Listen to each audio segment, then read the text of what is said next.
In the secluded confines of his mountain laboratory, Dr. Elias Hawthorne toiled away tirelessly, his mind consumed by a singular obsession: finding a cure for all diseases through groundbreaking gene therapy. Elias was a brilliant scientist, but also reclusive, having withdrawn from the world after the tragic death of his beloved girlfriend Emma, to whom he had planned to propose on the day she fell ill with an incurable disease. Driven by grief and his love for Emma, Elias dedicated years to his research. His breakthrough came unexpectedly one stormy night when, in a fit of desperation and inspiration, he discovered a revolutionary genetic modification that eradicated the root causes of every known disease. This discovery not only saved countless lives, but also fulfilled his promise to Emma to prevent others from suffering the same fate.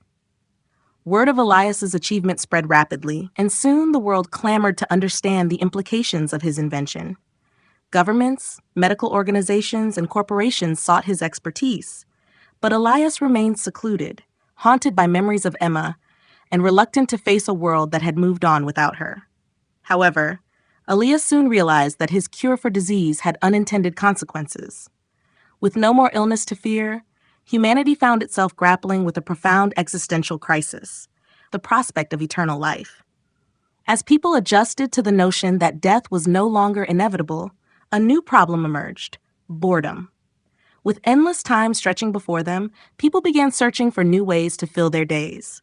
The arts flourished as never before, with literature, music, and visual arts evolving into intricate forms of expression. Technology advanced at an unprecedented pace as people sought to explore the universe and create virtual worlds of limitless imagination.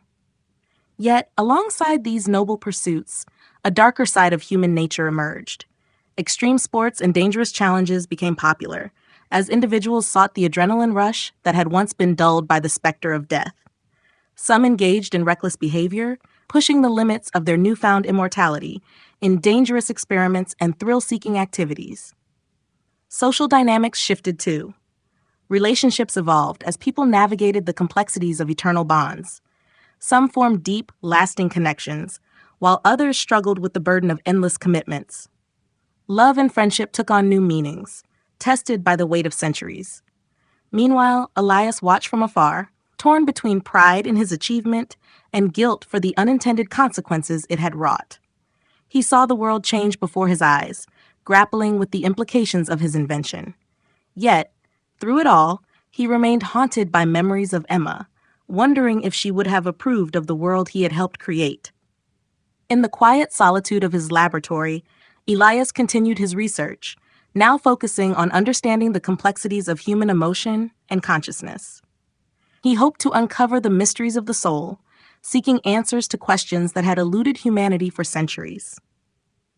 As the years passed, Elias came to understand that while he could cure disease and prolong life, he could never truly conquer death. The cycle of life continued, shaped now by new challenges and possibilities that his invention had brought into being. And so, in a world where death had been vanquished, but life remained as complex and fragile as ever, Elias Hawthorne continued his quest for knowledge, driven by love and haunted by the memory of the woman who had inspired it all. Elias, still grappling with the societal implications of his gene therapy, stumbled upon a phenomenon that shook the very foundations of human understanding: totipotency in humans. Totipotency, the ability of a single cell to give rise to an entire organism, had long been observed in embryonic cells, but Elias's discovery revealed that under certain conditions, human cells could revert to a state where they regained this incredible potential. It was a revelation that sparked both awe and fear among the global populace. Word of this discovery spread like wildfire, igniting hope and desperation in equal measure. Families who had lost loved ones clamored for the chance to bring them back to life, driven by grief and the tantalizing promise of reunion. Governments grappled with the ethical, legal, and logistical implications of resurrecting the deceased.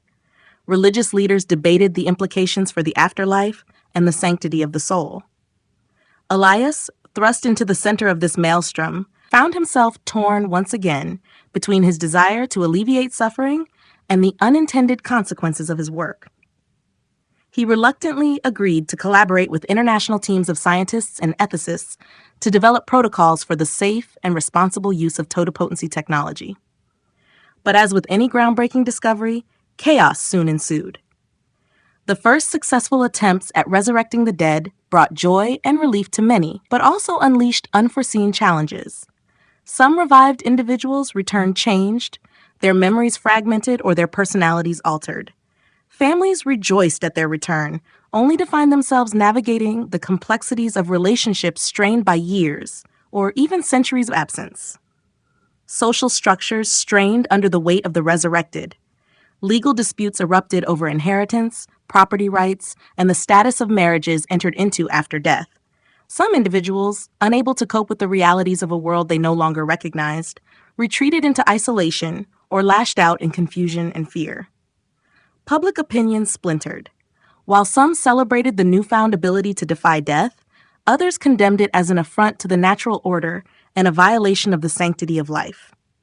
Protests and riots erupted in major cities, with clashes between proponents and opponents of totipotency technology. Elias, burdened by guilt and haunted by the memory of Emma, threw himself into his work with renewed fervor. He sought to refine the technology, to understand its limitations and potential dangers. Yet, with each success came new challenges, each failure a reminder of the delicate balance between scientific progress and ethical responsibility. Amidst the chaos, Elias found solace in the mountains that had long been his sanctuary. He continued his research, driven by a sense of duty to mitigate the unintended consequences of his discoveries.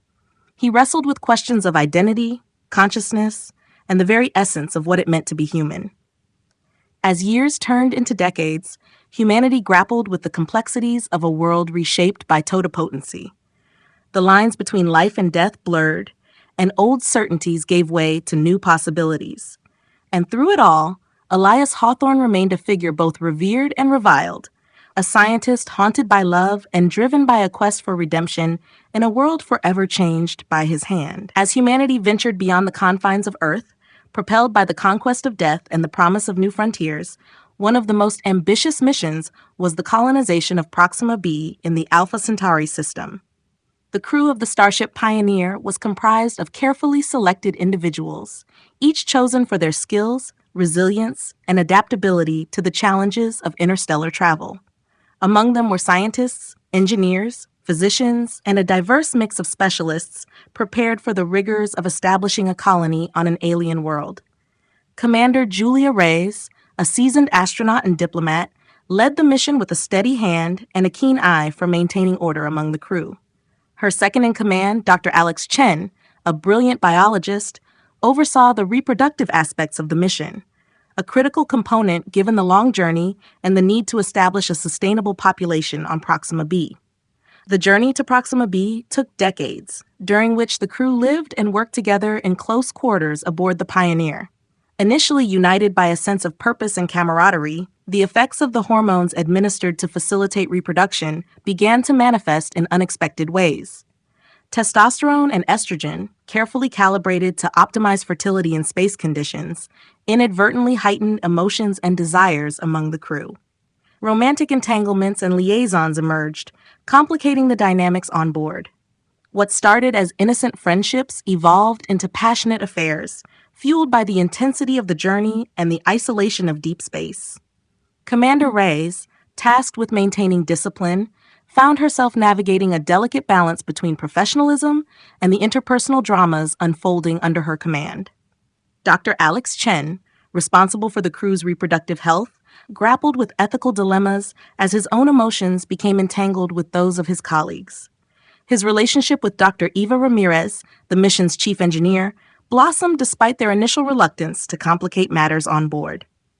As the Pioneer approached Proxima B, tensions reached a breaking point. Cross-fidelity became a common occurrence, with crew members navigating complex webs of attraction, jealousy, and loyalty.